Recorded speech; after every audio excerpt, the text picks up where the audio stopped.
अस्सलाम वालेकुम रहमतुल्लाहि व बरकातहू। मेरा नाम अहमद अकील है। आप देख रहे हैं प्रॉपर्टी टीवी। इस वक्त दुनिया में बेतहाशा लोग खुश नहीं है। 8 अरब के करीब आबादी है और इसमें से मेजर परसेंटेज है दे आर नॉट हैप्पी। अच्छा, वो खुश क्यों नहीं है?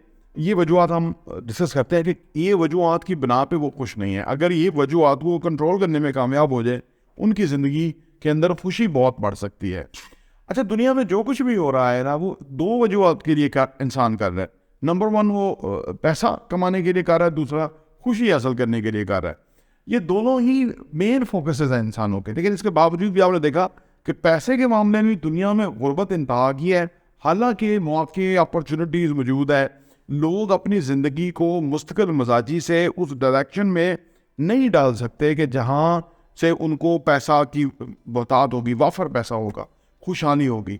लोग दानिस्ता तौर पे प्रोक्रास्टिनेशन करते हैं, किताबें नहीं पढ़ते, अपने आप को अपग्रेड नहीं करते, स्किल्स नहीं सीखते। यानी आप देखिए कि वो सारी वजूहत उनकी अपनी है। अच्छा, दूसरा खुश ना रहने की भी वजूहत जो मैं डिस्कस कर रहा हूँ आपके साथ, अभी करने जा रहा हूँ आज की वीडियो में, कि लोग खुश भी नहीं रह पाते। हालांकि दोनों ही चीज़ों के लिए इंसान कोशिश कर रहा है, दिन रात एक कर रहा है, लेकिन फिर भी खुश नहीं हो पा रहे। आइए जानते हैं कि क्या रीज़न है कि लोग खुश नहीं हो पा रहे या खुश नहीं रह पा रहे, उनकी वजूहत क्या है।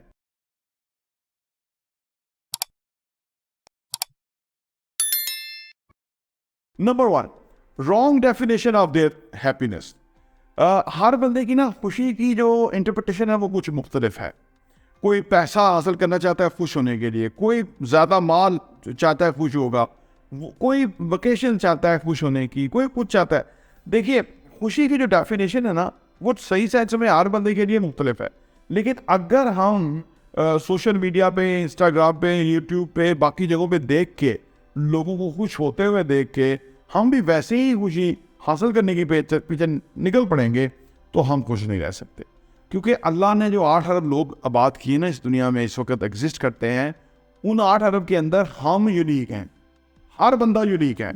अब आप देखिए कि हमारी अपनी यूनिकनेस है। अगर हम यूनिक हैं तो फिर हम कैसे लोगों की खुशी अपने ऊपर अडाप्ट करके तो हम खुश हो सकते हैं। हमारा मसला ये होता है कि हमारा प्रॉब्लम महंगी बड़ी गाड़ी नहीं होता, लेकिन हम दूसरे को खुश देखते हैं तो हम कहते हैं कि हमारी महंगी बड़ी गाड़ी जो है ना हमें मिलनी चाहिए, तो हम खुश होंगे। यहाँ मैं आपको बताना चाहूँगा कि हम बहुत जल्द इंशाल्लाह कतर आ रहे हैं और फिर यूएई में आ रहे हैं, सो दैट कि आपसे मुलाकात हो सके। आपके पास इंशाल्लाह हम आएंगे, वहाँ आपसे मिलेंगे।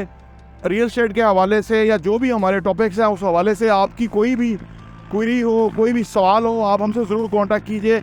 इंशाल्लाह ताला हम बाकी मुल्कों में भी जहाँ हमें बुलाएंगे हम आएंगे इंशाल्लाह ताला, सो दैट पाकिस्तान में जो लोग इन्वेस्ट करना चाहते हैं उनकी जो भी सवालात हैं उसको आंसर कर सके, ऑन ग्राउंड रियल सेंस में उनकी फाइनेंशियल प्लानिंग के अंदर उनको हेल्प कर सके। तो इसलिए हमारा प्रॉब्लम हो जाता है। वो हम हासिल भी कर लेते हैं, फिर भी हम अनहैप्पी रहते हैं। कुछ ही दिनों के बाद वो गाड़ी का चाम ख़त्म हो जाता है। यानी किसी भी चीज़ का चाम वो ख़त्म हो जाता है, तो उसकी वजह कि हमने अपने अंदर नहीं देखा हुआ कि हम किस तरह खुश रह सकते हैं या हमारे लिए खुशी के मानी क्या है। जो लोग ज़िंदगी में तजुर्बे से, एक्सपीरियंस से, मेंटोर कोई हो, गाइडलाइन रहनुमाई देने वाला कोई हो, उसके साथ अपना या किताबों से रहनुमाई लेते हुए अपनी ज़िंदगी के अंदर हैप्पीनेस की डेफिनेशन को डिफ़ाइन कर लेते हैं, उनकी ज़िंदगी आसान हो जाती है। उनको ज़िंदगी हैप्पीनेस उनकी लॉन्ग लास्टिंग हो जाती है, उनकी खुशी जो है वह दायमी हो जाती है। ठीक है, इंसान इस दुनिया में आके 100% खुश नहीं रह सकता, लेकिन मैक्सिमम जो टाइम है वो उसमें हैप्पी रह सकता है अगर वो ज़िंदगी के सही मानी को निकाल दे। क्योंकि ज़िंदगी की जो सही मानी है वो ये है कि हम दुनिया में आए हुए हैं और हमें दुनिया में से वापस जाना है। दुनिया में अगर हम ये सोचेंगे ना कि पैसा बहुत होगा तो हम बहुत खुश होंगे, या आप सोचें कि ओहदा बड़ा होगा तो बहुत खुश होंगे, या ये सोचें कि हर वक्त हम हंसते खेलते रहेंगे तो बहुत खुश होंगे, ये खुशी नहीं है। ये बेसिकली हम किसी गलत ट्रक की बत्ती के पीछे हैं। असल खुशी जो है वो अंदर से फूटती है, और असल खुशी जो है वो लोगों को सपोर्ट करना, हेल्प करना, लोगों के काम आना, माशरे के लिए मुफीद बनना, और जो काम हम कर रहे हैं, जो हमारी ज़िम्मेदारी है या जिससे हमें ब्रेड एंड बटर हम करते हैं, उसमें खुलूस नीयत पैदा करना दूसरों के लिए और उनके लिए बेहतरीन सोचना, सो दैट कि वो खुश हों। जब वो खुश होंगे ना तो जो हमें खुशी मिलेगी वो प्राइसलेस है।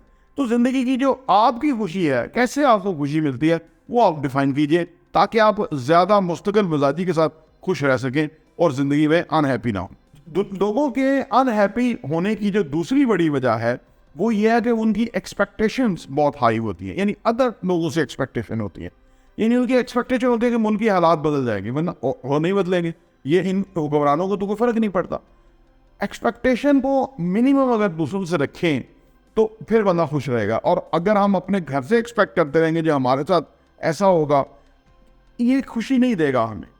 हर बंदा हमारी एक्सपेक्टेशन के ऊपर पूरा नहीं उतर सकता, इसे हम खुद भी अपनी एक्सपेक्टेशन में पूरा नहीं उतर सकते, तो कोई हमारी एक्सपेक्टेशन पे कैसे पूरा उतरेगा। अगर हम अपनी मिनिमम एक्सपेक्टेशन दूसरों से रखेंगे और फिर अगर वो हमारे साथ हेल्प करेगा या हमारे साथ अच्छा करेगा तो हमें बहुत खुशी हो, क्योंकि हमारी एक्सपेक्टेशन ही नहीं थी। जहां हमने एक्सपेक्टेशन क्रिएट कर दी औलाद से, इवन फैमिली से, घर से, रिश्तेदारों से, दोस्तों से, कि जी मुझे आपने ये नहीं किया, मैं तो ये चाह रहा था, मैं तो ये एक्सपेक्ट कर रहा था, तो आप गलती कर रहे थे। आप जितना एक्सपेक्ट करेंगे, एक्सपेक्टेशन बढ़ाएंगे, उतना आपको मायूसी होगी, अनहैप्पी होंगे। जितना एक्सपेक्टेशन नहीं फील करेंगे, उतना अगर कुछ आपको आएगा तो आप खुश होंगे। तो लिहाजा दूसरी बड़ी रीज़न अनहैप्पी होने की वो है कि एक्सपेक्टेशन को बढ़ा देना दूसरों से, और उससे आप अनहैप्पी रहते हैं। नंबर 3 है कि रॉन्ग फोकस। हमारा ना जिंदगी में अगर सही फोकस हो जाए तो हम मुतमिन रहेंगे। देखिए अल्लाह ने हमें यहाँ भेजा ना, उसके लिए हमारा सही फोकस होना चाहिए कि ये थोड़ा सा मुख्तसर सा टाइम है, इसके बाद हमने जवाबदेह हो जाना है अल्लाह के यहाँ। अगर हमने जवाबदेह हो जाना है तो फिर हमें इसी पे फोकस रखना चाहिए कि भाई हमसे कोई ऐसी गलती, भूल चूक ना हो जाए कि जिसकी वजह से हम गलत डायरेक्शन में चले जाए, या हम इस दुनिया में इतने महव ना हो जाए कि हम जो असल ज़िंदगी है उसके बारे में सोच ही ना पा रहे हो, यहाँ से होके रह जाए। और फिर हमें जब ये दुनिया ख़त्म होनी है, कोई भी इसमें मुस्तकिल नहीं रह सका। इस वक्त 8 अरब लोग रह रहे हैं, तो सोचिए कितने अरब लोग जो हैं वो दुनिया से आके चले भी गए हैं, उनका मामला हो रहा होगा। फोकस, हमें अपना सही फोकस डायरेक्शन पर डालना चाहिए, सोचना चाहिए, यानी सही एंगल जो है ना वो हमें पकड़ना हर मामले के अंदर। जैसे कि एक अगर फर्ज करें मेरे जूते 1400 रुपये वाले हैं और मेरे जूते जो है वो 50,000 वाले नहीं हैं, तो आप सोचिए मेरा सोचने का जो सही फोकस है वो ये भी हो सकता है कि मेरे तो 1400 रुपये के हैं और मैंने अभी लिए हैं लास्ट वीक, और जो ऐसे लोग भी जिनके पाँव ही नहीं हैं, आप सोचो, तो ये हो गया सही फोकस। तो फिर हमें ये 1400 वाले छोड़ के 400 वाले भी होंगे, तो फिर वो हम मुतमिन रहेंगे, खुश रहेंगे, क्योंकि फोकस क्या हो गया कि लोगों के तो पाँव ही नहीं है, लोग तो चल ही नहीं सकते, लोग तो तकलीफ प्रॉब्लम के अंदर हैं। हमें तो अल्लाह ने पाँव दिए, हम तो चल सकते हैं। कभी जॉगर पहनते हैं, कभी जूते पहनते हैं, कभी सॉक्स पहनते हैं, कभी क्या पहनते हैं, पाँव मौजूद है। फोकस सही, शुक्रगुजारी वाला, ये फोकस। तो जो लोग गलत फोकस में होते हैं तो उनको बहुत मायूसी होती है, क्योंकि वो पता नहीं क्या किसी ना किसी चीज़ के पीछे होते हैं, वो नहीं मिलती तो वो अनहैप्पी रहते हैं। अगर आप ज़िंदगी में जो आपका ज़ाविया नज़र है ना, वो जीने का ज़ाविया नज़र जो बेहतरीन है वो ये कि अपने से नीचे वालों को देख लें, आप अच्छा जिएंगे। और अगर आप अपने से ऊपर वालों को देखते रहेंगे तो वो रॉन्ग फोकस है। जीने के लिए आप अपने से नीचे को देखना है, ज़िंदगी में तरक्की करने के लिए अपने से ऊपर वालों को देखना है। सो दैट अगर वो कर सकते तो मैं क्यों नहीं कर सकता। तो ये जीने का और तरक्की करने का अलग दोनों फोकसेस को हमें शुक्रगुजारी के लिए तो ये देखना कि जो हमारे पीछे लोग हैं, हमसे पीछे हैं और जिनके अपने मसाइल हैं, हमें शुक्र अदा करना है कि अल्लाह ने हमें कितना बेहतरीन रखा है और उनके कितने प्रॉब्लम है। नंबर 4 है जी कि accept what happen to you. होता क्या है ना कि जी हम जो हमारे साथ हो रहा है, हम सोचते हैं शायद हमारे साथ गलत हो रहा है। अल्लाह का एक सिस्टम है, आपने देखा है कि हम जो चाहते हैं वो नहीं होता, जो अल्लाह चाहते हैं वो होता है, या हमारी पूरी कोशिश के बावजूद कुछ और हो रहा होता है, और बाद में हमें रियलाइज होता है कि वो जो हुआ था पूरी चाहत के बाद जो फिर भी जो हुआ था वो हमारे लिए बेहतर हुआ था। बस ये हमें देखना है, वो एक्सेप्ट करना है, जो हो रहा है वो एक्सेप्ट करना है। कुछ चीज़ें जो हमारे इख्तियार में नहीं है वो हम उसके ऊपर हमें परेशान होने की जरूरत नहीं है। लोग उसको चेंज करने में लग जाते हैं कि जो हमारे इख्तियार में ही नहीं, ठीक है ना। और वो करने के बाद भी उनको लोग प्लास्टिक सर्जरी कराते हैं ना अपने फेस की, हेयर ट्रांसप्लांट करते हैं, क्या करते हैं, कुछ कराने के बाद और बुरे लगना शुरू हो जाते हैं, और वो फिर अब हो गया तो फिर उसको अनडू कैसे करें। तो हमें हमारे साथ जो हो रहा है वो हमें उसको एक्सेप्ट करना चाहिए, और वो उनमें से काफ़ी चीज़ें हमारे फेवर में हो रही होती हैं। कुछ चीज़ें ऐसी होती हैं कि जो हमारे सामने एक डिफ़िकल्टी आ रही है, एक फील हो रहा होता है डिफ़िकल्टी है, but that difficulty mix with opportunity हमारे लिए होती है। वो बाद में हमें एहसास होता है कि ये तो एक अपॉर्चुनिटी थी उस सारे सूरत हाल के अंदर। तो हमें ये सोच के अपने आप को अनहैप्पी नहीं करना चाहिए, बल्कि हमें सही डायरेक्शन में सोचना चाहिए। नंबर 5 है जी सेंटर ऑफ कंट्रोल। जो हमारे कंट्रोल में नहीं है उसको हमें फिक्र नहीं करना चाहिए। दूसरी बात यह कि इंसान का प्रॉब्लम यह है कि वो हर चीज़ को अपने कंट्रोल में रखना चाहता है।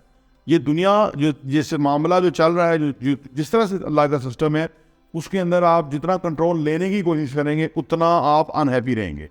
कंट्रोल लेने की ना कोशिश कीजिए, डिसेंट्रलाइज कीजिए चीज़ों को, लोगों को, बच्चों को एम्पावर कीजिए, उनको ज़िम्मेदार बनाइए, उनके ऊपर ट्रस्ट कीजिए, एतबार कीजिए, उनकी ज़िंदगी है, उन्होंने जीना है। तो यानी सेंटर ऑफ कंट्रोल जो है ना, ये एक बड़ा प्रॉब्लम है। आप किस चीज़ को कंट्रोल कीजिएगा? हम तो इंसान तो अपने आप को कंट्रोल नहीं कर सकता। रात मुझे बुखार की फीलिंग तो मुझे नहीं पता रात कैसे गुजरी है।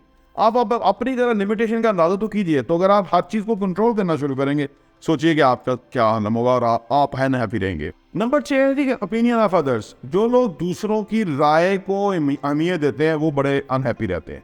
लोग तो कुछ भी कहेंगे, लोगों का हमें कहना ही। तो आप अगर लोगों की राय को अहमियत देते रहेंगे तो किस किस को खुश कीजिएगा? आप वो कीजिए जो आप सही समझते हैं, वो कीजिए। अपनी पूरी जिम्मेदारी से, पूरी जहानत से, पूरी ईमानदारी से वो चीज़ें कीजिए। लोगों की परवाह ना कीजिए। लोग किसी भी हाल में आपको कुछ भी कहेंगे।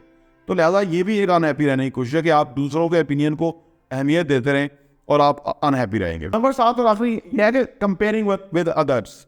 अगर हम अपना कंपैरिजन दूसरों के साथ करते रहेंगे तो मैंने बताया 8 अरब लोग हैं, हम हर एक बंदा यूनिक है, हर एक के अपने हालात वाक़यात हैं, हर बंदे की अपनी अपब्रिंगिंग है, हर बंदे का अपना बैकग्राउंड है, हर बंदे की अपनी नीड और रिक्वायरमेंट्स है, हर बंदे का अपनी दुनिया है।